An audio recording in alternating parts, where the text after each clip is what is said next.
चलिए, तो बच्चों आज का टॉपिक है क्लास, थोड़ा लाइट लग रहा है आई थिंक ये, चलिए इससे लिखते हैं क्लास 9th का सर्कल्स। ठीक है, मैं एक प्लेलिस्ट बनाऊंगा सिर्फ सर्कल्स की, जिसमें क्लास 9th 10th 11th तीनों में सर्कल की पूरी स्टडी, मतलब एक ऐसा प्लेलिस्ट आपको मिलेगा जिसमें 9th का सर्कल भी होगा, 10th का सर्कल भी होगा और 11th का भी सर्कल होगा। Got it? तो आज शुरू करने जा रहे हैं सर्कल से 9th के। ये ऐसा चैप्टर है जिसमें मोस्टली बच्चे थोड़ा सा डर रखते हैं अपने अंदर। अगर आप पहली बार पढ़ रहे हैं तो आपको पता नहीं है, और ना ही आपको ये डर पता लगेगा क्योंकि आप यहाँ से पढ़ रहे हैं। ठीक है, चलिए विदाउट वेस्टिंग एनी टाइम शुरू करते हैं।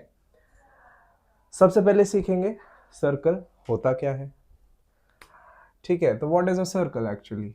What is a circle? कई बच्चे बोलते हैं ये एक गोला है, ये एक सर्कुलर बॉल जैसा स्ट्रक्चर है, ये एक 2D फिगर है जो एक सर्कुलर शेप की है, या फिर इसका एक सेंटर होता है, रेडियस होता है। इस तरीके की एक्सप्लेनेशंस बच्चे देते हैं, बट एक्चुअली में सर्कल क्या होता है आज इस बारे में थोड़ा सा जानने की कोशिश करते हैं। ठीक है, देखो बच्चों, मैथ्स की दुनिया में एक होता है, मान लो मैंने ये एक पॉइंट लिया जिसको मैंने O बोला। What is O here? It is a fixed point. Fixed point, fixed point समझते हैं, जो हिलाया नहीं जा सकता। इसको आप हिला नहीं सकते इधर उधर। ये बोर्ड में यहाँ बना दिया तो ये यहीं रहेगा, फिक्स पॉइंट इसको बोलते हैं। डन है? और एक मान लो मैंने आपके सामने बना दिया P, पॉइंट P। ये P क्या है? It is a variable point. ठीक है, वेरिएबल पॉइंट। वेरिएबल पॉइंट नाम से ही समझ में आ रहा है, it will vary, the position of point P will vary. Vary मतलब बदल सकता है। Vary with a given condition. एक कंडीशन है इसके पास, ये हिल डुल तो सकता है लेकिन एक कंडीशन है, उस हिसाब से हिलाना है इसको। ठीक है, condition is move point P such that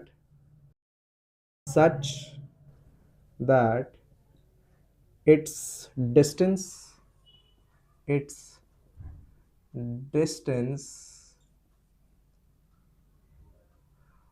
from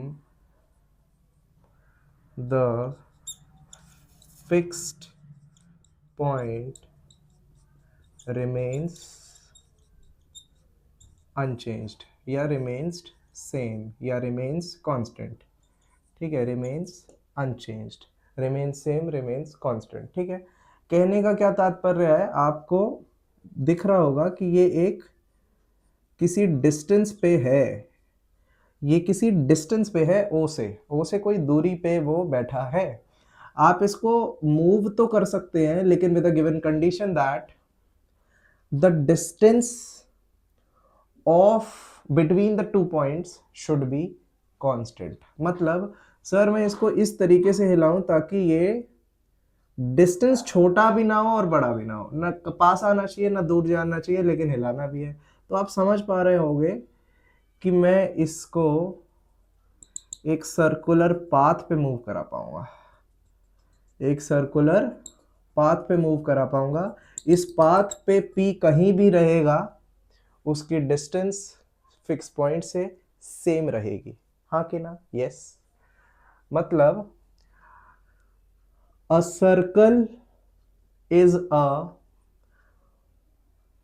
collection of all the variable points, या फिर मैं बोल दूं it is collection of all the points which is at a fixed distance from a fixed point। I repeat, सारे वो points को collect कर लूं जो किसी फिक्स्ड पॉइंट से एक फिक्स डिस्टेंस पे है, दैट इज अ सर्कल। ठीक है, इसका मतलब मैं ये बात लिख दूं तो आपको आश्चर्य नहीं होना चाहिए, that collection of all the points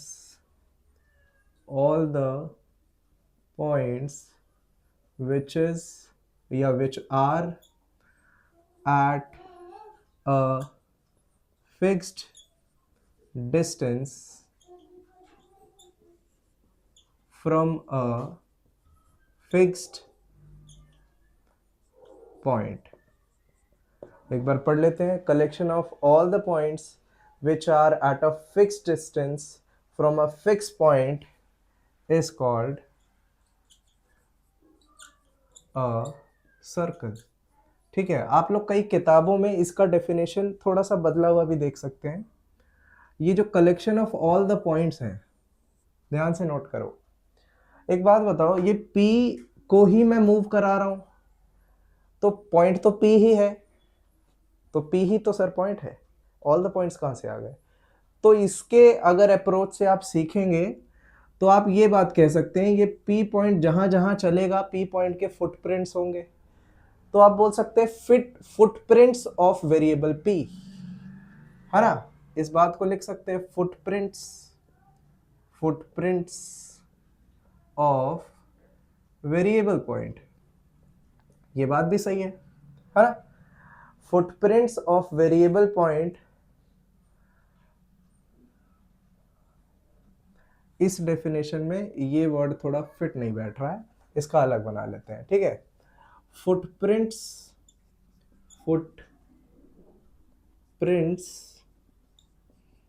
of a variable point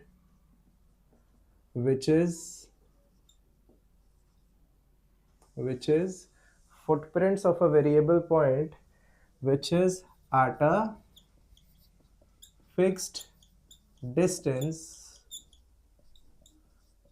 from a fixed point। बिल्कुल सही बात है। ठीक है, एक ऐसा वेरिएबल पॉइंट जो किसी फिक्स पॉइंट से फिक्स डिस्टेंस पे होगा, that will be a circle. Done है, डन है। एक और बात होती है मैथ्स की दुनिया में, इसी फुटप्रिंट्स को मैथमेटिक्स में लोकस बोलते हैं। फुटप्रिंट्स तो मेरी भाषा है, मैं लोकस को समझाना चाहता हूं, इस वजह से मैं लोकस को फुटप्रिंट्स बोलता हूं। मतलब एक पॉइंट जहां जहां घूम सकता है उसके पैरों के निशान से को जोड़ोगे तो एक फिगर बनता हुआ दिखेगा, that figure is footprints only, and that footprints से जो मिलके बनता है उसी को लोकस बोला जाता है। The locus of a variable point, the locus of a variable point which is at a fixed distance from a fixed point। I hope बातें समझ में आ गई, सर्कल क्या होता है। डन है, दिस इज अ सर्कल। चले आगे बढ़ते हैं। तो असली डेफिनेशन कई किताबों में ये मिलती है, locus of a variable point which is at a fixed distance from a fixed point is a circle। Done है, चले आगे। आई होप सर्कल क्या होता है इस बात की पूरी नॉलेज आपको समझ में आ गई है। ये डेफिनेशन कहीं देखें, लोकस पढ़ें तो आपको चीजें समझ में आनी चाहिए। ठीक है, चलिए आगे बढ़ते हैं।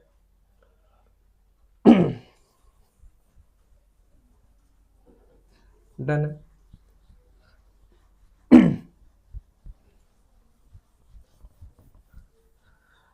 अब थोड़ी सी बात करेंगे हम कुछ टर्म्स रिलेटेड टू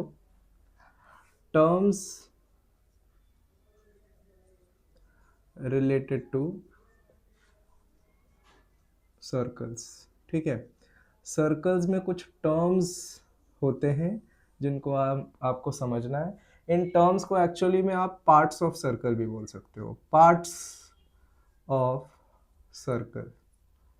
ठीक है, एक्चुअली में जो टर्म्स मैं लिख रहा हूँ वो सर्कल के कोई ना कोई पार्ट है, कोई हिस्सा है, कोई रीजन है, वही है। ठीक है, सबसे पहले सेंटर भाई साहब। नंबर 2 रेडियस भाई साहब। नंबर 3 कॉर्ड की बात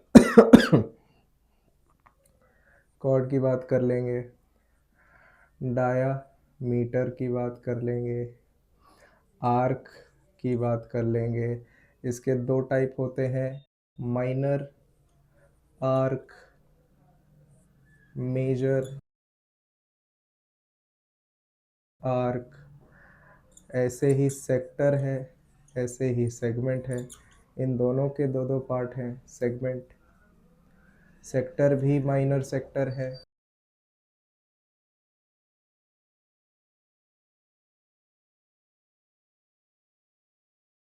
मेजर सेक्टर है।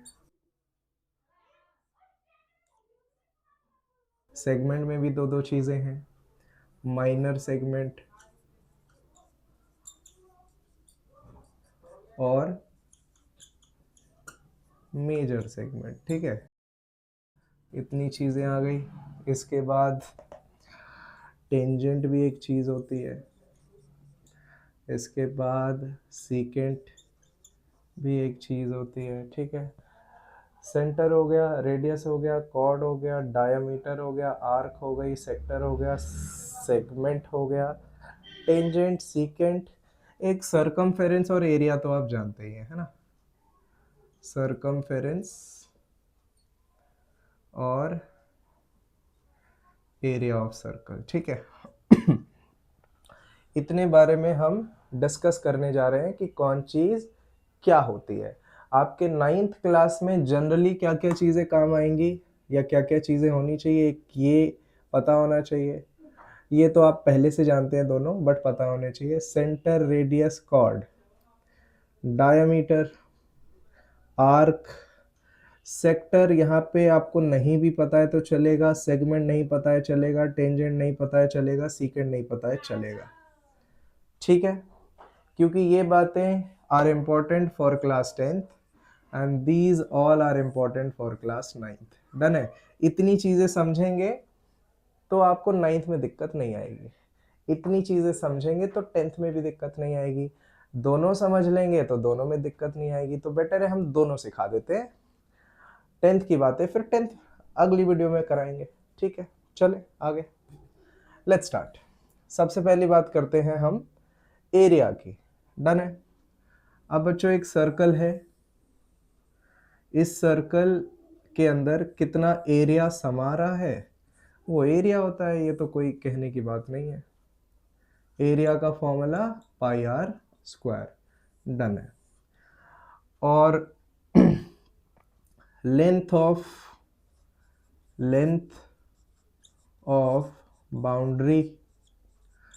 बाउंड्री ऑफ अ सर्कल, जिसको आप दूसरी भाषा में पेरीमीटर भी कहते हैं बाकी फिगर्स का। ठीक है, बाकी फिगर्स में पेरीमीटर शब्द इस्तेमाल होता है, यहाँ पे नहीं होता। यहाँ पे सरकमफेरेंस बोलते हैं पेरीमीटर को ही, सरकमफेरेंस। डन। सरकमफेरेंस सर्कल का क्या होता है, 2 पाई आर। डन है। तो आई थिंक ये दोनों बातें क्लियर हो गई हैं। ठीक है, अब चलते हैं सेंटर, रेडियस, कॉर्ड्स। हाँ सर, यहाँ पे आर क्या है, रेडियस है, पाई क्या है, 22/7 लगा लीजिए या फिर 3.14 लगा लीजिए। अभी इतना ही सीखना है आपको। ठीक है, चले आगे चलते हैं। डन। सेंटर के बारे में जानते हैं। बच्चा पार्टी, याद करिए जब सर्कल बना रहे थे तो एक जो आप लोगों ने फिक्स पॉइंट लिया था ना बच्चों, that was only the centre of the circle, है ना। वो तो हिल नहीं रहा था। हिल कौन रहा है, वेरिएबल पॉइंट जो सर्कल के ऊपर लाया करता है। आई होप समझ पा रहे होंगे। तो this fix point is only the centre. Done.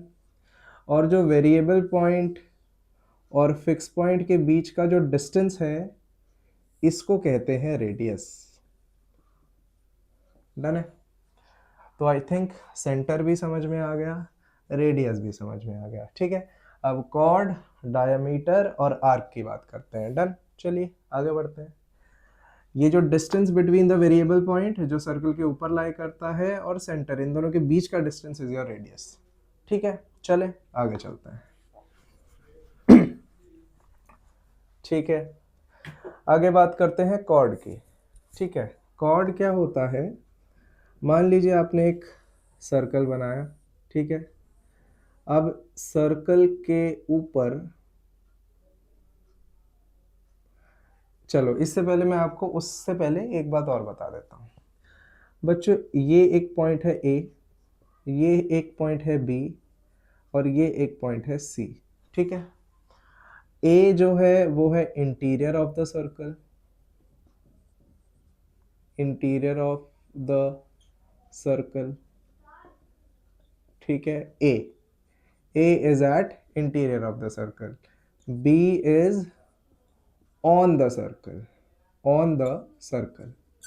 ठीक है, and C is exterior of the circle, exterior of the circle. ये बातें बहुत आसान है, मैं क्यों पढ़ा रहा हूँ, क्योंकि कभी कभी डायग्राम नहीं गिवन होंगे, आपको वर्ड प्रॉब्लम्स दिए होंगे, वर्ड प्रॉब्लम को देख के आपको डायग्राम बनाना है, तो ऐसे आपको मार्क करने हैं। ठीक है, interior exterior on the circle की कहानी थोड़ी सी और लंबी हो जा सकती है, आप कहेंगे, कह तो पाएंगे नहीं, हम ही करा देते हैं। थोड़ा सा और आपको डिटेल बता दें, इंटीरियर एक्सटीरियर का एक्चुअल में कहाँ से ये कॉन्सेप्ट आया, किसने बोला ये इंटीरियर है, सर ये बंद है तो क्या ये इंटीरियर है, अगर ये अंदर है तो इंटीरियर है। अब एक बात बताओ, कई ऐसे फिगर्स होते हैं विच इज़ नॉट बाउंडेड, मतलब मान लीजिए आप लोगों ने कभी कहीं किसी ने सुना होगा, तो ये एक्चुअल में पैराबोला है, मैथ्स में पैराबोला, डन है।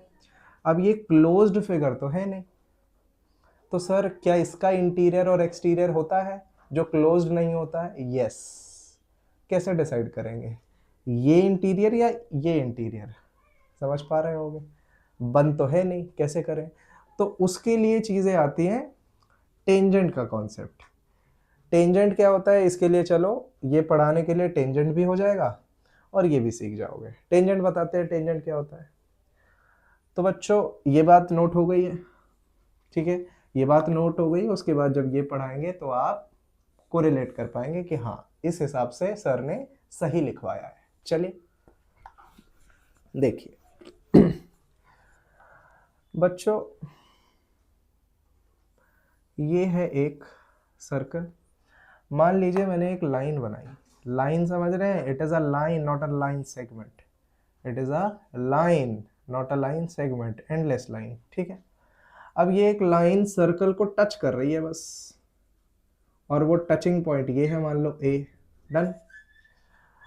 तो ये जो टच करती हुई लाइन, कोई सर्कल के टच करती हुई लाइन बना दी जाए, then the line is called a tangent. ठीक है, अगर टच करती हुई होनी चाहिए, अगर मैंने ऐसी कोई लाइन बना दी, it is not a tangent. क्यों? क्योंकि यहाँ पे 2 पॉइंट पे टच कर रहा है, ये लाइन सर्कल को 2 पॉइंट पे टच कर रहा है। जब एक पॉइंट पे टच करती है तो कहलाता है टेंजेंट, जब 2 पॉइंट पे टच करता है तो कहलाता है सीकेंट, सीकेंट। ठीक है, तो इन पे गोला लगा देते हैं, ये दोनों टर्म समझ में आ गई हैं। ठीक है, अब एक और बात सुनो, ये टेंजेंट का बहुत इंपॉर्टेंट रोल है इंटीरियर और एक्सटीरियर डिसाइड करने के लिए। भाई ये एक पैराबोला है, डन है। अब एक्चुअल में इस पैराबोला पे भी टेंजेंट बनाया जा सकता है टच करा के, है ना? तो ध्यान से देखो, इस तरफ आप टेंजेंट बना सकते हो, है कि नहीं? बन गया, बन गया, बन गया, बन गया, है ना? जिस साइड आप टेंजेंट्स बना सकते हैं, that region is exterior, is called exterior region, exterior. ठीक है, और जिस रीजन में आप टेंजेंट ना बना पाए, ध्यान से देखो, ये पैराबोला है, इसके अंदर क्या आप टेंजेंट बना पाओगे? नहीं बना पाओगे। This region is called interior. I hope बातें समझ में आ गई है। ठीक है, तो इंटीरियर समझ आ गया, एक्सटीरियर समझ आ गया, और ऑन द पैराबोला तो आसान है, इसके ऊपर कोई पॉइंट पी है, point P is on the parabola. Similarly अंदर टेंजेंट्स नहीं बना सकते, it is interior of the circle. बाहर टेंजेंट्स बनाया जा सकता है, that is exterior of the circle. On the circle तो समझ में आ ही गया है, डन है। तो आई थिंक इस बात से आपको काफी चीजें समझ में आ गई होंगी। अब से कोई कहे कि किसी क्लोज्ड फिगर का ही इंटीरियर होता है तो मुंह पे 2 चांटे मारना उसके। चले, चलिए इस चीज से एक और बात बता देते हैं। जब टेंजेंट बता ही दिया तो एक और टर्म होती है बच्चों, point of contact. Point of contact, ठीक है, गोला मार देते हैं क्योंकि ये यही है। एक टेंजेंट का जो टचिंग पॉइंट होता है that is called the point of contact. Point of contact. Sir क्या ये दोनों पॉइंट भी इस सीकेंट के पॉइंट ऑफ कॉन्टैक्ट हैं? नहीं, एक्चुअल में कट कर रहे हैं, यहाँ पे कॉन्टैक्ट है इनका, बट इन पॉइंट्स को का नामकरण पॉइंट ऑफ कॉन्टैक्ट नहीं किया गया। अगर किसी ने बोला it is a point of contact, मतलब वो एक टेंजेंट होगा और वो कहीं पर टच हो रहा होगा। आई होप बातें समझ में आ गई हैं। चले,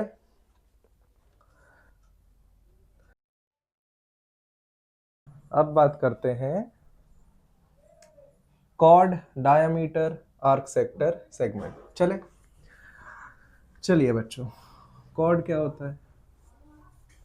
देखिए, आपने एक सर्कल बनाया,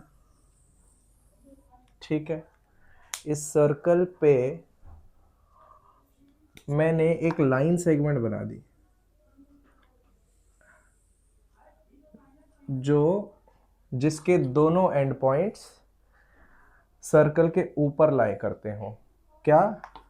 line segment, a line segment whose end points lies on the circle, ठीक है, ये क्या होता है? कॉर्ड। डन है। सर जो आपने इससे पहले सीकेंट बताया था वो भी कुछ ऐसा ही था, है ना? ये सीकेंट है, ये कॉर्ड है, ये कॉर्ड नहीं है। It is not a line segment, it is a line. समझ में आ गई होंगी बातें। चलें आगे चलते हैं। नेक्स्ट अब भाई इसका सेंटर तो यहाँ है ओ, तो सर एक ऐसा भी तो कॉर्ड पॉसिबल है जो सेंटर से पास हो जाएगा। ये भी तो एक कॉर्ड है ना? This is chord which passes through the center is actually a diameter। समझ आ रहा होगा। अब इस डायमीटर को जरा गौर से हम देखें तो ये सेंटर से लेके ये डिस्टेंस रेडियस था r, और इससे यहां तक भी r, तो मतलब सर समझ में आ गया कि diameter is equal to 2 times r। यहां से बातें ये आई। डन है। तो ये भी बात हम कह सकते हैं that diameter is the longest chord of the circle, chord of the circle, ठीक है, सर्कल। डन है। क्योंकि आप चेक करिए, सबसे यहां बनाएंगे तो छोटा, फिर बड़ा बड़ा बड़ा, जैसे जैसे आप सेंटर के पास जाएंगे तो कॉर्ड की लेंथ बढ़ती जाएगी। सेंटर पे मैक्सिमम लेंथ हो जाएगी कॉर्ड की, और उसके बाद ऊपर जाएंगे तो कॉर्ड की लेंथ घटना शुरू हो जाएंगी। आई होप बातें समझ में आ रही हैं। डन है।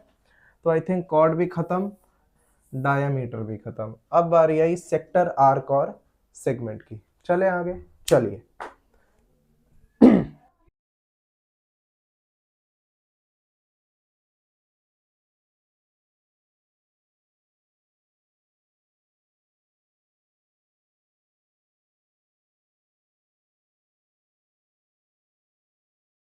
तो अगली बारी है आर्क की, ठीक है। मान लो मैंने एक सर्कल बनाया, ठीक है, this is a circle, done है। अब मैं इस सर्कल को दो हिस्से में डिवाइड करने जा रहा हूँ, मतलब एक धागे को मैंने सर्कुलर शेप में रख दिया और उस धागे को एक यहाँ से काट दिया और एक यहाँ से काट दिया, ठीक है। तो बच्चों ये जो आर्क मिला मुझे, दिस इज एन आर्क, जानते होगे आप, ये एक आर्क है, डन। ये छोटा आर्क है और ये थोड़ा बड़े धागे का आर्क है। आपको भी आवाज आ रही है मार्कर की? चले, तो ये एक बड़े धागे का आर्क है सॉरी। तो ये जो छोटा आर्क है, this is called minor arc. Minor arc, arc दोनों है लेकिन छोटे वाला माइनर आर्क है, बड़े वाला मेजर आर्क है, मेजर आर्क है, डन है। आपको ये बात समझ में आ रही होगी, sir minor arc plus minor arc की लेंथ प्लस मेजर आर्क की लेंथ दोनों को जोड़ दूंगा या जोड़ दूंगी तो ये एक सरकमफेरेंस ही मिलेगा, सरकमफेरेंस, ठीक है। सर आपने ये थोड़ा सा जो छुटुक सा जो काटा है वो कहाँ गया? वो बस काटा है, काट के निकाल नहीं दिया कुछ पोर्शन, ठीक है। वो आपको विजिबल हो इस वजह से मैंने थोड़ा सा दूर बनाया, ठीक है। आई होप बातें समझ में आ गई हैं। आर्क समझ में आ गया, माइनर मेजर समझ में आ गया, डन है। और आगे बढ़े, चलिए। डस्टर महाराज कहाँ गुम हो जाते हैं? चलिए नेक्स्ट, अगेन एक सर्कल बनाया जा रहा है, ठीक है। एक सर्कल के एरिया को मैं दो टाइप से अगर डिवाइड मारूं, मतलब एक रेडियस इधर बना दिया, एक रेडियस इधर बना दिया, डन है। तो ये एक रीजन क्रिएट हुआ, है ना, ये एक रीजन क्रिएट हुआ, डन। ये रीजन किस किस से बना है? Region REGION, region made by an arc and two radii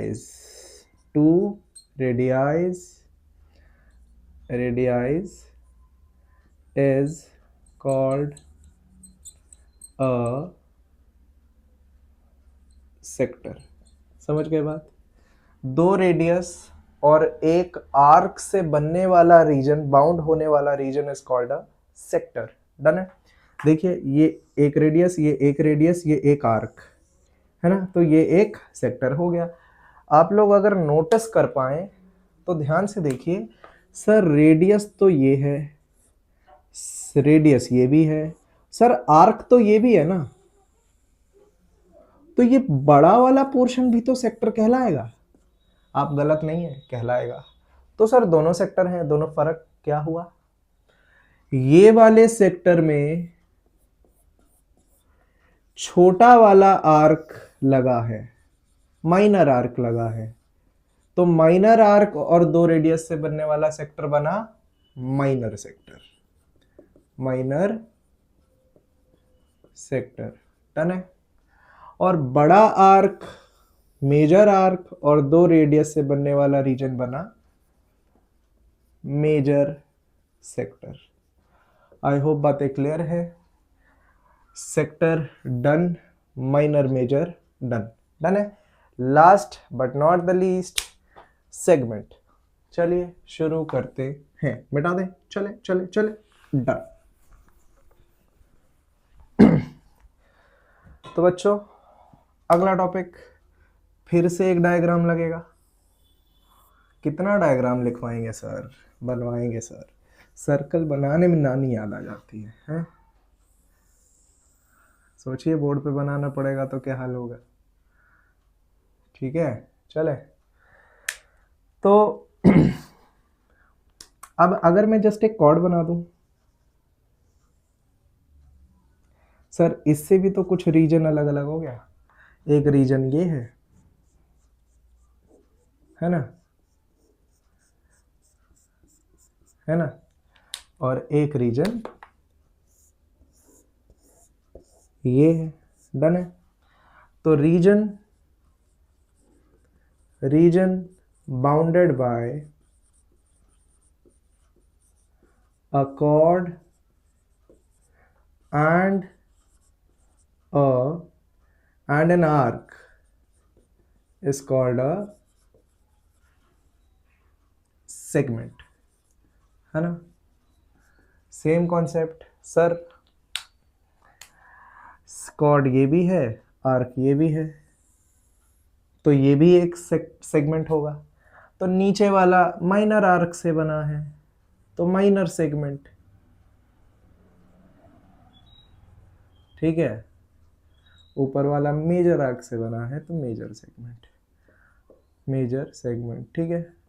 आप आर्क वार्क छोड़ भी सकते हैं, डायरेक्ट सोच सकते हैं कि छोटा सेगमेंट माइनर है, बड़ा सेगमेंट मेजर है, छोटा सेक्टर माइनर है, बड़ा सेक्टर मेजर सेक्टर है।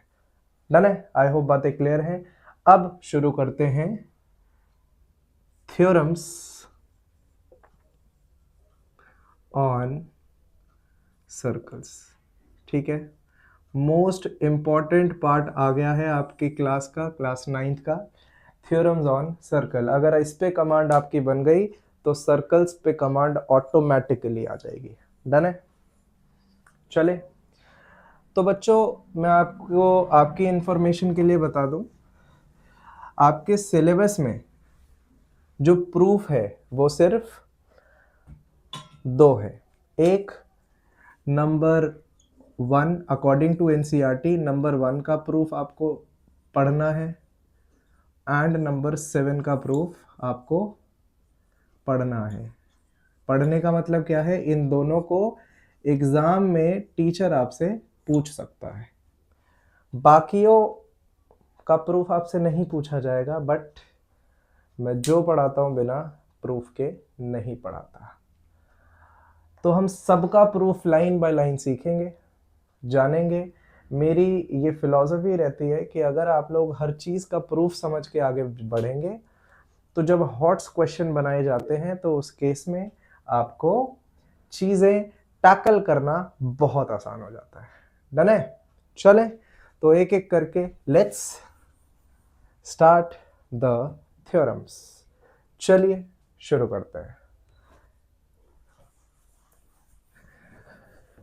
तो पहला थ्योरम बच्चों,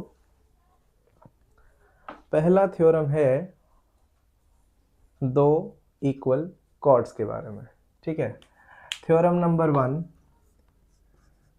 थ्योरम नंबर 1, ये बहुत लाइट लिख रहा है, आई थिंक इसकी ट्रीटमेंट करनी पड़ेगी, चलो कर देंगे। थ्योरम 1 कहती है 2 equal chords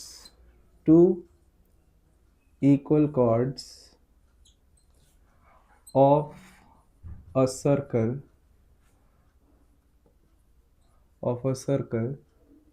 subtends equal angles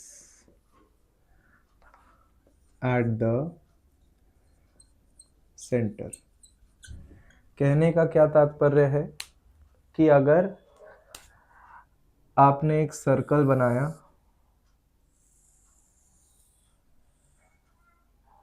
ठीक है, और पहले आप सीखिए सबटेंड का क्या मतलब होता है। सबटेंड का मतलब है 2 इक्वल कॉर्ड्स बना देते हैं कहीं भी। एक कॉर्ड मान लो ये हो गई, एक कॉर्ड मान लो ये हो गई, इक्वल लग रहे हैं, काइंड ऑफ लग रहे हैं, ये हो गया सेंटर, ठीक है। Equal chords of a circle subtends equal angles at the centre. कोई कॉर्ड सेंटर पे एंगल सबटेंड कर रहा है का मतलब उसके दोनों एंड पॉइंट से सेंटर पे लाइन सेगमेंट जो आप बनाएंगे और वो उन लाइन सेगमेंट के बीच का एंगल जो होगा वो उसकी बात हो रही है, angle subtended bye a cord. Angle subtended bye a cord eight the centre, ऐसे करके angle subtended bye a cord eight the centre. Done है, इसको बोलते हैं एंगल सबटेंडेड बाय अ कॉर्ड। तो सर ये एंगल सबटेंड कर रहा है ये वाला कॉर्ड, ये एंगल सबटेंड कर रहा है ये वाला कॉर्ड, इसको ओ बोल दिया, ए बी सी डी। तो ये थ्योरम क्या कह रही है, ये कह रही है कि if O A equal to sorry if A B equal to C D, chord A B और सी डी बराबर है, then by theorem we can say that angle AOB equal to angle COD। Done है, proof जान लेते हैं कैसे होगा ये प्रूफ, बहुत आसान है, ध्यान से देखिए। In triangle AOB and triangle COD, AO equal to CO, BO equal to DO, कारण equal radius.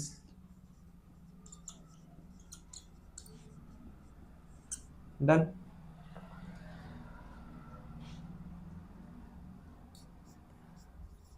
AB equal to CD given,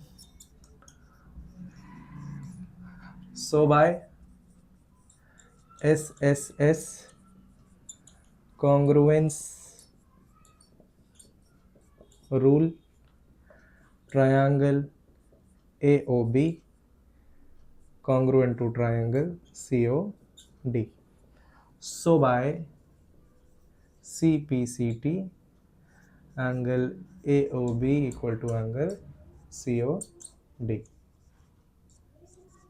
ठीक है, hence proved।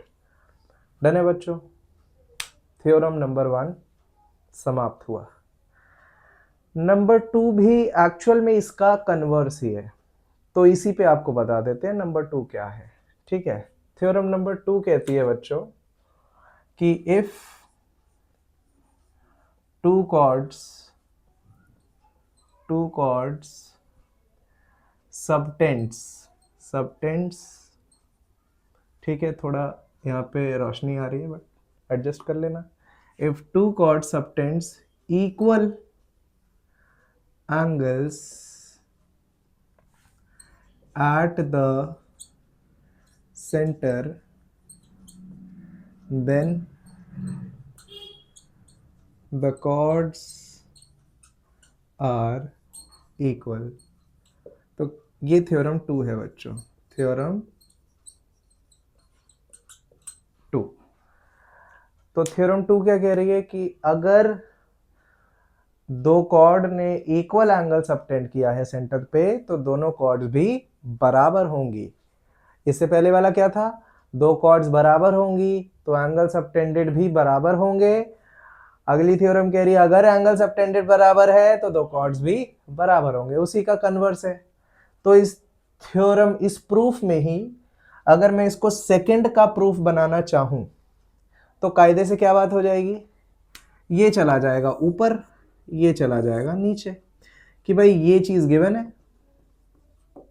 है ना, और बाय थ्योरम ये चीज कही गई है। प्रूफ करें, ये दोनों बातें तो सेम हो जाएंगी, यहां पे बदल जाएगा, angle AOB equal to angle COD given. उस समय क्राइटेरिया क्या बनेगा, SAS, so by SAS criteria triangles are congruent, so by CPCT AB equal to CD। ठीक है, करस्पॉन्डिंग चेंजेस आप लोग इस प्रूफ में कर सकते हैं। दो थ्योरम आपके विद प्रूफ रेडी हो गए हैं। चलें अगली थ्योरम शुरू करते हैं।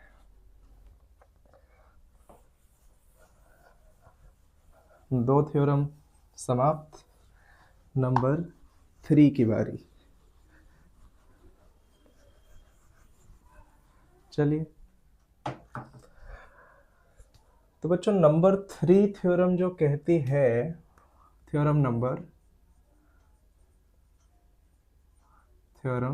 3, ये क्या कहती है कि अगर हम किसी सर्कल के सेंटर से एक लाइन लेके आए और कॉर्ड के ऊपर परपेंडिकुलर कर दें, मतलब लिख देते हैं पहले, line drawn from centre of the circle comma perpendicular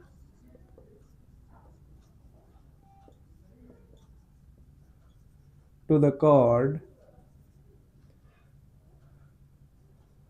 bisects the chord। ठीक है, कहने का क्या तात्पर्य है, अगर एक सर्कल के अंदर एक कॉर्ड है, मान लो एक सेंटर है, अगर मैंने सेंटर से एक लाइन परपेंडिकुलर खींच दी कॉर्ड पे, डन है, तो कह रहा है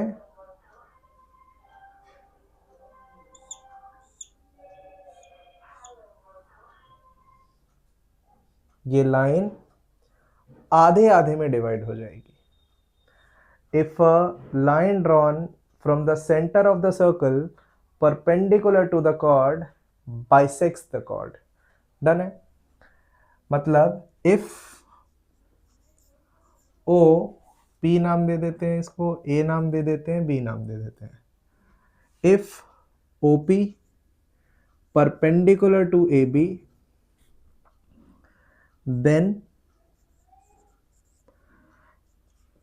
AP equal to BP, done है। OP अगर AB के परपेंडिकुलर है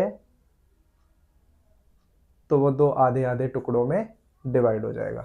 लेट्स प्रूफ शुरू करते हैं। कंस्ट्रक्शन करेंगे थोड़ा सा, जॉइन दीज टू, ठीक है, by construction join A to O and B to O, ठीक है, in triangle AOP and triangle BOP,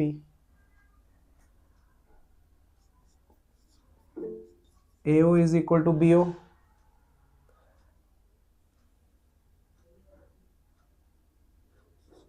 OP is equal to OP, last angle OPA equal to angle OPB equal to 90 degree. इन दोनों का कारण क्या हुआ, ऊपर वाला रेडियाई है और नीचे वाला कॉमन साइड है, ठीक है, और यहाँ वाला गिवन है, OP is perpendicular to AB, कौन सा बना, राइट हाइपोटेनियस राइट एंगल और एक side, by RHS criteria triangles are congruent, so by CPCT AP equal to BP, hence proved, done है। अगला भी इसी का कन्वर्स है, स्टेटमेंट देते हैं, चलिए।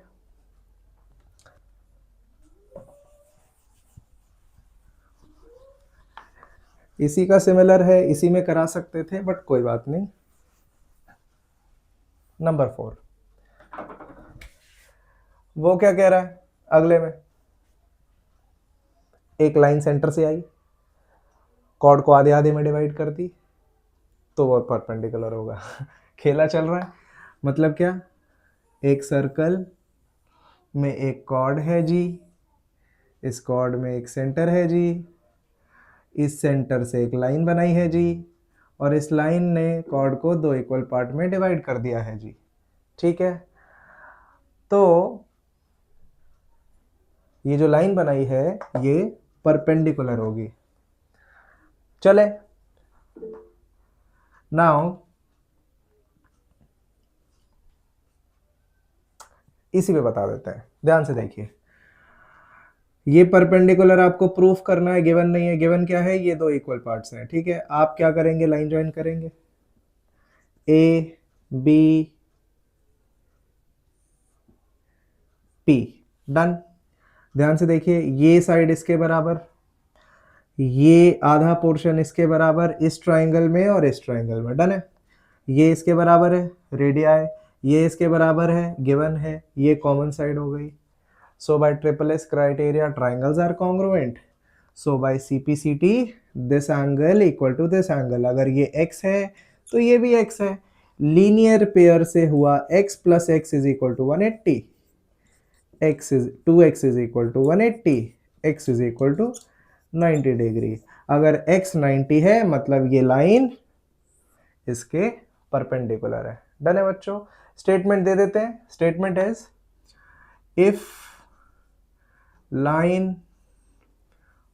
if line coming from